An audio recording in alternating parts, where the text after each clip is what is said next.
Над 270 вработени од наменската фабрика Еврокомпозит го прекинаа производството и 1 час го блокираа влезот во Прилеп од Градско. Бараат да им се исплатат 15-те плати во изминативе 5 години и придонесите за здравствено и пензиско осигурување. Во јануари им бил исплатен аванс во висина од 5000 денари наместо плата. Инаку, фирмата која што е во сопственост на државата им должи по 5000 евра по вработен. 5 години нема за ПИОМ исплатено.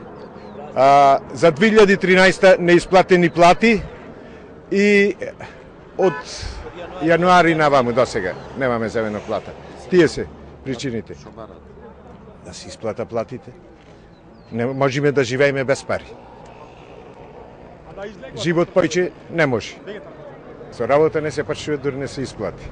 Ова не е прв случај вработените во Еврокомпозит на овој начин да го изразуваат своето незадоволство. Последен пат тие излегоа на протест во август, на кој протест истакнаа дека на 28 јуни беше подпишана спогодбата за навремено исплаќање на платата. Со неа, генералниот директор се обврза до 25 јули да исплати јануарска плата од оваа година. Синдикалната организација бара од владата итно да се реши ситуацијата во последниот загубар во државата. Од синдикатот на вработените бараат да се обезбедат репроматеријали за продолжување на производството, максимално да се забрза процесот со технолошки вишок со пакет мерки за социјална сигурност на вработените, како и ревизија за работењето во фирмата од 2008 година до сега. Еврокомпозит е наменска фирма која работи за потребите на Министерството за внатрешни работи и Министерството за одбрана.